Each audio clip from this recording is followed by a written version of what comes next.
આપણા વક્તા આનંદભાઈએ કરી. એમનો જન્મ 1875 ખૂંટી જિલ્લાના ઉલહત્તુ ગામમાં થયો.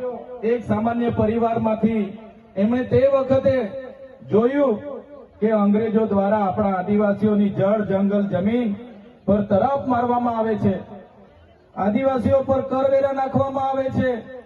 અને 1899માં મુંડા વિદ્રોહ અંગ્રેજો સામે થયો. એની નેતાગીરી બિરસા મુંડાજીએ લીધી અને એમાં એમની ધરપકડ કરવામાં આવી. ઘમાસણ યુદ્ધો થયા, એક બાજુ તીરકમટા ભાલા, એક બાજુ ગોળીબાર થયું અને એમને જેલમાં પૂરવામાં આવ્યા. અને માત્ર 25 વર્ષની ઉંમરમાં જેલમાં એમનું મૃત્યુ થયું અને સેનામાંથી મૃત્યુ થયું છે. એના આજ દિન સુધી કોઈ પુરાવા આપણને મળ્યા નથી. ત્યારે સાથીઓ, આ બિરસા મુંડાનો ધ્યેય આદિવાસી સ્વાયત્ત રાજ, આદિવાસી સ્વતંત્ર રીતે સ્વમાનભેર શેરની જેમ જીવે એવો ધ્યેય હતો. તમને ને અમને બધાને ઇતિહાસમાં ભણાવવામાં આવ્યો. ઉત્ક્રાંતિવાદ, ચાર્લ્સ ડાર્વિનના ઉત્ક્રાંતિવાદના સિદ્ધાંતોમાં જણાવવામાં આવ્યું કે જ્યારે આ પૃથ્વી પર માનવી સભ્યતાનું ઉત્પન્ન થયું ત્યારે આદિમાનવ તરીકે સૌપ્રથમ પૃથ્વી પર આદિવાસીઓ આવ્યા. શરૂઆતમાં પેડાની શોધ થઈ, અગ્નિની શોધ થઈ, ધાન્યની શોધ થઈ, ખેતીની શોધ થઈ અને બધા ખેતીની શોધની સાથે સાથે પરિવારો સાથે રહેતા થયા. એટલે નાના નાના ગામો, નાના નાના કબીલાઓ બન્યા અને એ કબીલાઓના મુખીઓ બન્યા, સરદારો બન્યા અને શાંતિથી પ્રકૃતિ સાથેનું એમનું જીવન ચાલુ હતું. એ દરમિયાન આ દુનિયામાં સંપત્તિ માટે લડાઈ થઈ, સત્તા માટે લડાઈ થઈ, સ્ત્રીઓ માટે લડાઈઓ થઈ અને એમાં એ લોકોની જે સભ્ય સંસ્કૃતિ પોતાને માનનારા સમાજ દ્વારા આદિવાસી સમાજના એક કબીલા ઉપર આક્રમણો થયા. સામદામ દંડભેદ નીતિ અંતર્ગત જ્યારે આપણો આદિવાસી સમાજના એ લોકો સરેન્ડર નહીં થયા તો યુદ્ધો કરીને આપણા કબીલાઓ છીનવાઈ ગયા અને આપણું શોષણ થયું, ઘર્ષણ થયું, જળ જંગલ જમીનો છીનવાઈ. અને તમે જોયું હશે આપણા દેશ પર બહારથી મુગલો આવ્યા, ડચો આવ્યા, હુણો આવ્યા, અંગ્રેજો આવ્યા, પોર્ટુગીઝો આવ્યા, ફ્રેન્ચો આવ્યા અને આ અંગ્રેજોએ પણ 200 વર્ષ આપણા દેશ પર રાજ કર્યું. એ ઇતિહાસથી લઈને આજ દિન સુધી આદિવાસીઓનું માત્ર ને માત્ર શોષણ થતું આવ્યું છે. ત્યારે આદિવાસીએ આઝાદીની લડતમાં પણ તમે જોયું હશે, તમે બિરસા મુંડાનો ઇતિહાસ વાંચશો, તમે ગુરુ ગોવિંદનો ઇતિહાસ વાંચશો, ટાટિયામામાં ખાદ્ય નાયકનો ઇતિહાસ વાંચશો, તમે માનગઢ ધામમાં થયેલો હત્યાકાંડનો ઇતિહાસ વાંચો, તમે દડવાડામાં પાલ દડવામાં થયેલો હત્યાકાંડનો ઇતિહાસ વાંચો, તો આ ઇતિહાસમાં આદિવાસીઓએ અંગ્રેજોને હંપાવ્યા પણ કૂટનીતિ કરીને અંગ્રેજોએ આપણા લોકોને નરસંહાર કરી અને આપણા વિસ્તારમાં આપણા ક્રાંતિકારી લોકોને શહીદી વહોરવી પડી. દેશના આઝાદીમાં આપણું આટલું મોટું યોગદાન હતું. દેશ આઝાદ થયો, દેશમાં લોકશાહી આવી, લોકશાહીમાં દેશમાં બંધારણ બન્યું અને બંધારણની કલમમાં 444, 244, 13 કમાં આપણા વિસ્તારને 5મી અનુસૂચિ તરીકે જાહેર કરવામાં આવ્યો. એ જ પ્રકારે દેશના આસામ હોય, સિક્કિમ હોય, મિઝોરમ હોય, નાગાલેન્ડ હોય, મેઘાલય હોય, તમામ રાજ્યોને અનુસૂચિ 6 અંતર્ગત સમાવેશ કરવામાં આવ્યો. ત્યારે અનુસૂચિ 6 ત્યાં લાગુ કરવામાં આવી અને ગુજરાતમાં આજ દિન સુધી અનુસૂચિ 5 લાગુ કરવામાં નથી આવી. અને આ સત્તામાં બેઠેલા લોકો અનુસૂચિ 5 લાગુ હોવા છતાં પોતાનો સત્તાનો દુરુપયોગ કરીને આદિવાસીઓની જમીનો છીનવી રહ્યા છે, આદિવાસીઓના ખનીજો છીનવી રહ્યા છે, કુદરતી સંપાદનો છીનવી રહ્યા છે. રોડના નામે, ડેમના નામે, આ વિસ્તારમાં કોરિડોરના નામે, જીએમડીસીના નામે, હાઇડ્રો પાવરના નામે, જીઆઈડીસીઓના નામે, સરકારી આવાસોના નામે, સ્ટેચ્યુના નામે આજે આદિવાસીઓને એમની જમીનો છીનવાઈ રહી છે.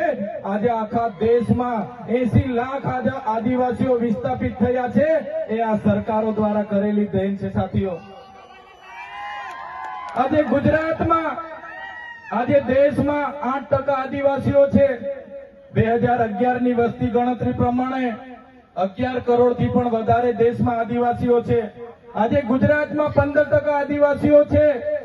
1,25,00,000 આદિવાસીઓ ગુજરાતમાં છે. 29 જાતિઓ ગુજરાતમાં આદિવાસીઓની છે. આજે તમે મને બતાવો કયા ક્ષેત્રમાં આદિવાસીઓ 15% છે, બતાવો મને. તમે સચિવાલયમાં જશો, આદિવાસીઓનું લિસ્ટ તમે માંગજો. તમે હાઈકોર્ટના જજની યાદી જોઈ લેજો. તમે ઇન્ડસ્ટ્રીયલના આપણા આદિવાસીઓને કેટલા લાભો મળ્યા છે જોજો. તમે રિયલ એસ્ટેટમાં આપણા આદિવાસીઓની સંખ્યા જોજો. ત્યારે આઝાદીના 78 વર્ષમાં સરકારોએ માત્ર ને માત્ર આદિવાસી બજેટમાંથી અમૃત મહોત્સવો કાઢે છે, વિકાસ મહોત્સવો કાઢે છે, ગૌરવ યાત્રાઓ કાઢે છે અને પોતાના તાઇફાઓ કરે છે. ત્યારે હવે આપણે બધાએ જાગી જવાનું છે અને આ સરકારને 2027માં ઉખાડીને આપણે ફેંકી દેવાની છે.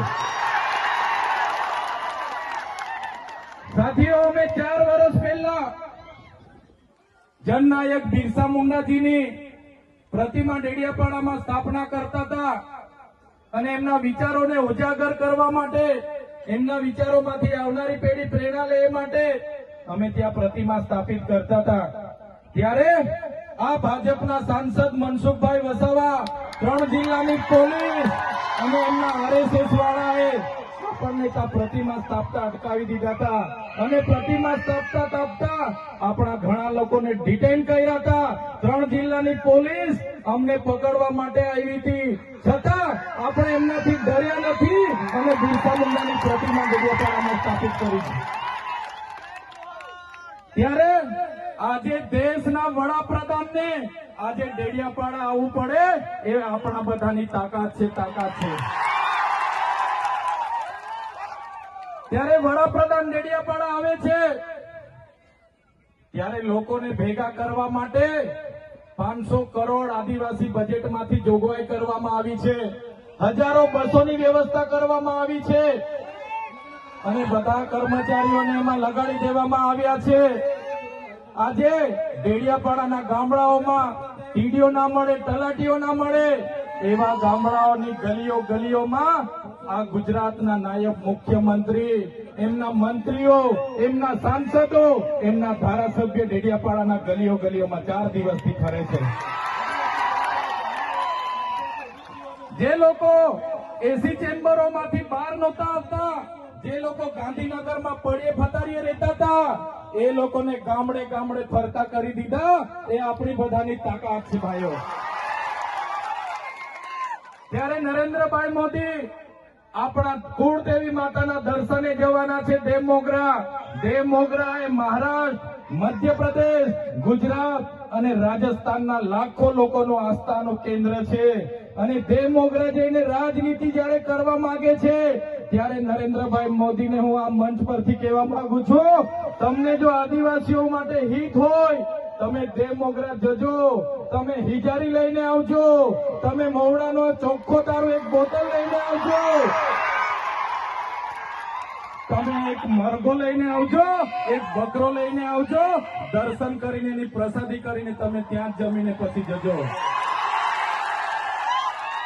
ત્યારે અમે માનીશું કે તમે આદિવાસીઓના હિતેચ્છુ છો. તમે આદિવાસીઓ માટે આજ દિવસ સુધી તમે 24 વર્ષથી રાજનીતિમાં છો. આગળ મુખ્યમંત્રી હતા, હમણાં વડાપ્રધાન છો. આદિવાસીઓ આજે શિક્ષક માટે આંદોલન કરે છે, શાળા માટે આંદોલન કરે છે, નર્મદાના પાણી માટે આંદોલન કરે છે, પોતાની જમીનો બચાવવા આંદોલન કરે છે, જીએમડીસીઓ હટાવવા આંદોલન કરે છે, જીઆઈડીસીઓમાં રોજગાર માટે આંદોલન કરે છે. ત્યારે નરેન્દ્રભાઈ મોદીજીને કહેવા માંગુ છું, હવે અમે લડેંગે, જીતેંગે, જિંદાબાદ, મુર્દાબાદ આવેદન નિવેદન કરવા માંગતા નથી. હવે અમે લડવા માંગતા નથી. હવે ધરણા પ્રદર્શન બંધ, હવે આંદોલન બંધ. જો અમારી 5મી અનુસૂચિ, જો અમારા પૈસા જો અમારી અનામત, જો અમારી 73 એની જમીનોને આવનાર દિવસોમાં જીએમડીસીના નામે માગશો, માલસામોટ પ્રોજેક્ટના નામે માગશો, હાઇડ્રો પ્રોજેક્ટના નામે માગશો, અણુ મથકના નામે માગશો, તો અમે આંદોલન નથી કરવાના, અમે નેપાળવાળી કરવા માટે ગાંધીનગર આવવાના છે. અમે નેપાળવાળી કરવા માટે ગાંધીનગર આવીશું. તે દિવસે તમારો ને અમારો સામનો થશે તે દિવસે ખબર પડશે ઓરિજિનલ આદિવાસીઓ કોણ છે તે. ત્યારે કેટલાક મીડિયાવાળા મિત્રોએ મને પૂછ્યું, તમારા ડેડિયાપાડામાં નરેન્દ્રભાઈ મોદી આવે છે, તમારું બધું પૂરું થઈ જાય. ત્યારે મેં મીડિયાવાળાને મિત્રોને કીધું, નરેન્દ્રભાઈ મોદી આવીને જાય પછી એમના મિત્ર ડોનાલ્ડ ટ્રમ્પને પણ લઈ આવજો. અમારા લોકોને ક્યાંય ફેર પડવાનો નથી. હવે અમારા લોકો જાગી ગયા છે, અધિકારોની વાત કરીએ છીએ. સંવિધાન અધિકારો અમને આપો, સામાજિક અધિકારો આપો. અમને જે મળેલી અમારા અધિકારોની વાત અમે કરીએ છીએ ત્યારે અમને ખબર પડી ગઈ કે આદિવાસી સમાજ હવે જાગૃત થયો છે. ત્યારે બિરસા મુંડાના રથ જયારે લઈને ફર્યા, એમના મંત્રી તંત્રી મારું નામ લઈને મને ગાળ બોલે કે પેલો ચૈતર વસાવો અહીંયા આવે છે, આમ કરે છે, તેમ કરે છે, ફલાણું કરે છે, ઢીકણું કરે છે. એ મંત્રીઓને પણ કહેવા માંગુ છું, એ પ્રદેશ પ્રમુખને પણ કહેવા માંગુ છું, ચૈતર વસાવાને ગાળ બોલવાથી અમારા આદિવાસીઓનું ઉત્થાન નથી થવાનું. તમે આદિવાસીનું ઉત્થાનની વાત કરો. મને ગાળ બોલવાથી અમારા લોકોનો જો વિકાસ થઈ જવાનો હોય તો હું દરરોજ તમારી ઓફિસે તમારી ગાળ ખાવા માટે પણ તૈયાર છું. સાથીઓ, અમે આનંદભાઈ સાથે વિધાનસભામાં લડીએ, રોડ પર લડીએ, સદન પર લડીએ અને આદિવાસીઓની ન્યાયની વાત કરીએ, અધિકારની વાત કરીએ. આ લોકોને ગમતું નથી. આનંદભાઈ પર અનેક કેસ થાય, મારા પર અનેક કેસ થાય, અમને જેલોમાં નાખવામાં આવે, પણ અમે આ સરકારની જેલોથી અમે ડરવાવાળા લોકો નથી, અમે લડવાવાળા લોકો છીએ. સાથીઓ, આ મંચ પરથી કહેવા માંગીએ છીએ, આ ચૈતર વસાવાને, અનંત વસાવાને જયારે સમાજની જરૂર પડશે અમે આ ધડ ધરવા માટે પણ તમારી સાથે તૈયાર છે. આ ધડ ધરવા માટે પણ અમે સમાજ માટે તૈયાર છે. એક ગુજરાતના મુખ્યમંત્રી ભૂપેન્દ્રભાઈ પટેલ, એક ગુજરાતના ઉપમુખ્યમંત્રી હર્ષભાઈ સંઘવીની પોલીસમાં પાણી નથી કે આ ચૈતર વસાવા અનંત પટેલને અરેસ્ટ કરી શકે.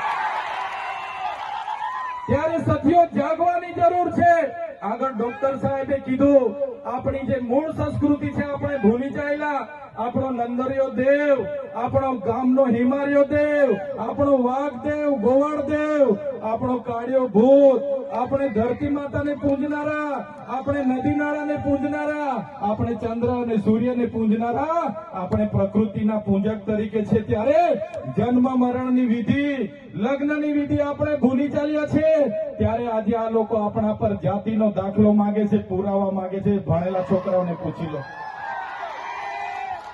સાથીઓ, જે આપણી રીત પરંપરાઓ છે, આપણો જે પહેરવેશ છે, આપણા પૂર્વજો આઝાદી પહેલા ઓળખી કાઢતા હતા. ગોરા અંગ્રેજો આવ્યા, એમના પહેરવેશ, એમની બોલી પરથી આપણા પૂર્વજો જાણી ગયા કે આપણા દુશ્મન છે. આજે તો આપણે એ લોકોની સંસ્કૃતિ અપનાવતા થઈ ગયા, એ લોકોના પેન્ટ શર્ટ પહેરતા થઈ ગયા, એ લોકોના જીન ટી શર્ટ પહેરતા થઈ ગયા, એ લોકોના બૂટ સૂટ આપણે પહેરતા થઈ ગયા. આપણી બહેનો પણ આજે પંજાબી પહેરતી થઈ ગઈ, ડ્રેસ પહેરતા થઈ ગયા, ચણિયા ચોરી પહેરતી થઈ ગઈ, જીન્સ ટી શર્ટ પહેરતા થઈ ગયા. ત્યારે આવનારા દિવસોમાં આપણો દુશ્મન કોણ છે તે આપણને ખબર પડવાની. ત્યારે આપણે મૌલિક નૈતિક મૂલ્યો આપણે જાળવવા પડશે. આપણી બોલી ભાષા આપણે સાચવવી પડશે. આપણો પહેરવેશ, આપણી સંસ્કૃતિ, આપણા વારસામાં મળેલી આપણી પરંપરાઓ, રીત રિવાજો આપણે સાચવવા પડશે. સાથીઓ, આપણા વિસ્તારમાં વૈશ્વિકરણના નામે જમીનો છીનવાય છે, ઔદ્યોગિકરણના નામે જીઆઈડીસીઓ આવી, એમાં જમીનો છીનવાઈ ગઈ. અને તમે જોઈ લો, આજે ધર્માંતરણના નામે આદિવાસીઓને ભોળવામાં આવે છે. આજે શિક્ષણના નામે ધર્મના પ્રચારો થાય છે. ત્યારે મારા આદિવાસી સાથીઓને કહેવા માંગુ છું, જે દિવસે આપણે આજે આદિવાસી તરીકે મટી જઈશું તે દિવસે આપણું અનામત પણ આપણને મળવાનું નથી. તે દિવસે આપણે જમીનો પણ બચાવી નથી શકવાના. સંવિધાને આપેલી જળ, જંગલ, જમીન પરના અધિકારો પણ નથી બચાવી શકવાના. ત્યારે આ લોકોને આપણે કહેવાનું છે કે આપણે હવે ઓરિજિનલ આદિવાસીની રીત રિવાજમાં, પહેરવેશમાં, આવા કાર્યક્રમમાં આપણા હોજારો સાથે, વાજિત્રો સાથે ઉપસ્થિત થયેલા છે. ત્યારે મારા તમામ વડીલો, તમામ યુવાનો, માતા બહેનોને વિનંતી છે કે આ કાર્યક્રમ એ સમાજનો કાર્યક્રમ છે અને